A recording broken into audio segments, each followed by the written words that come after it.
All right, let's just dive right into this. If you've been feeling like this year has been an absolute emotional and financial roller coaster, well, I want you to know right off the bat, you're definitely not alone in feeling that way. Today's explainer is looking at a massive new set of data on American burnout, unpacking the heavy economic and emotional toll that 2026 has taken on us so far.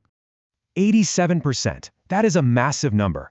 According to a recent survey of 5,000 Americans, 87% believe the country is in an outright affordability crisis.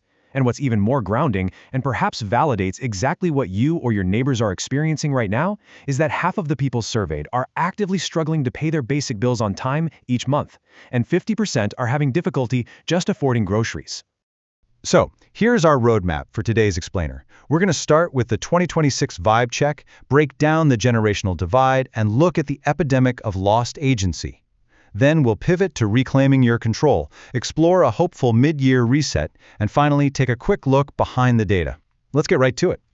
All right, Section 1, the 2026 vibe check, stress and the unplanned. We really need to look at how this overarching massive financial strain has translated into the daily psychological reality, the everyday vibe, if you will, of 2026. And the data perfectly captures our collective mood right now.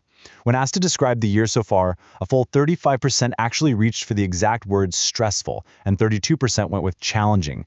This completely aligns with the broader sentiment in the survey too, where a kind of disorienting 32% of people say they're currently experiencing a full-blown existential crisis, and nearly 4 in 10, 37%, feel their entire lives are completely out of their control. And this really illustrates the why behind all of that stress. It's not just some vague atmospheric feeling, It's rooted in sheer, undeniable disruption. Respondents report that they've already absorbed an average of 2 major, completely unplanned life changes in 2026 alone. Just imagine dealing with 2 massive curveballs in only a handful of months. No wonder the country feels like it's buckling under the pressure. Moving on to Section 2, the generational divide. Who is hurting and why? So this existential weight, it isn't being carried equally across the board. The pressure points are entirely different depending on what stage of life you're in. When we break down who is actually experiencing an existential crisis, the burden of finding identity and purpose is hitting our youngest adults the absolute hardest. Over half of Gen Z respondents, 52%, are in a crisis right now. That steps down to 39% for millennials, 32% for Gen X, and then drops pretty significantly to just 20% for baby boomers. Understanding exactly why these numbers look the way they do is absolutely crucial, and honestly, it tells a fascinating story of how our anxieties evolve as we age. For Gen Z, it's a dead tie between feeling completely powerless and facing career instability at 40%. Millennials strongly echo that deep sense of lost control. Then take Gen X. They're perfectly split between a lack of control and financial stress. And finally, for baby boomers, financial stress takes the clear top spot as the main driver of their internal crisis. Section 3. Epidemic of lost agency, the root cause. We've seen the symptoms across these demographics, the money worries, the stress, the endless curveballs, but we need to get a bit more analytical here and look at the underlying psychological condition that unites all of these different cohorts. And this is the real aha moment of our explainer. Agency. It's defined as the capacity to act or exert power. It's that vital feeling of being able to actually influence the crucial things in your life, your career, your finances, even your sense of where the country as a whole is headed. When you lose that agency, well, the psychological fallout is entirely predictable. You get anxiety, helplessness, and that deeply disquieting sense that you're simply watching your life happen to you rather than actively authoring it yourself. Section 4, reclaiming your control. Expert solutions. All right, let's take a collective breath and raise the energy of it, because it's time to transition to the solve. Let's bring in some guidance from psychotherapist and mental health educator Leslie Davenport to help us navigate out of this spiral. Listen to this fantastic quote from her. She says, "There is tremendous power in the choices we can make, including everything from how we begin our day to who we connect with and how we prioritize our time." I absolutely love this because it's just so empowering. It reminds us that reclaiming our agency doesn't require fixing the entire world all at once. It starts by focusing entirely on what is actually within our immediate daily reach. Let's see how this builds into actionable steps. Davenport recommends a few foundational practices. First, anchor your day with at least one calming routine. Take a walk, spend some time outdoors, listen to music, maybe do some yoga. Second, set firm limits around the news and social media. Third, don't suppress things. Actually make intentional space for difficult emotions. And fourth, and this is a really big one, rely on community connection.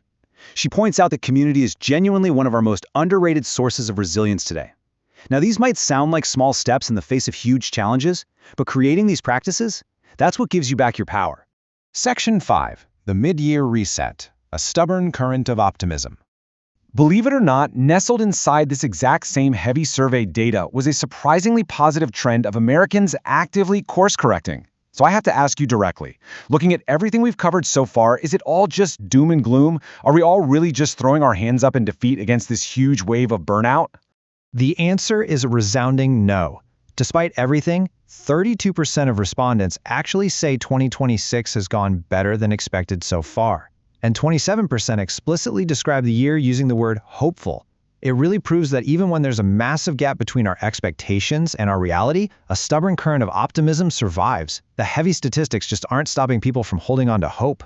And this illustrates exactly how Americans are fighting back. A massive majority, 79% of people, are refusing to stay stuck. Instead, they're actively planning a targeted mid-year reset to take back control wherever they can. They're splitting their focus quite evenly. 33% are focusing on mental health, 33% on physical health, and 25% on finances. They are finding their footing by course-correcting their own lives, which is just awesome to see. Section 6. Behind the Data. Survey Methodology. Before we wrap up, we always like to look under the hood. Let's take a quick objective look at exactly where these numbers are coming from and who funded them. The 2026 data comes from a Talker research survey of 2,000 adults conducted independently in early March. The earlier affordability data comes from a 2025 survey of 5,000 adults spanning 4 generations. Now, it's important to neutrally note that both of these are non-peer-reviewed, self-reported online surveys. Additionally, that 2025 survey was commissioned by Current, a financial technology company, meaning they do have a commercial interest in consumer financial behavior. Oh, and the expert commentary we highlighted from Leslie Davenport, that was provided as part of a press release. It's always great practice to know the full context of the data we're learning from, right? Okay, let's zoom back out here. We've seen the burnout. We've identified that the root cause is a loss of agency, and we've seen how millions of Americans are actively hitting that reset button on their lives. So, I'm going to leave you with this provocative question to carry with you today. Where will you take back control in the second half of the year? Remember to start small, build those healthy foundations, and know that your agency is yours to reclaim. Thanks so much for joining me on this explainer. I really hope you found it as fascinating and empowering as I did. See you next time!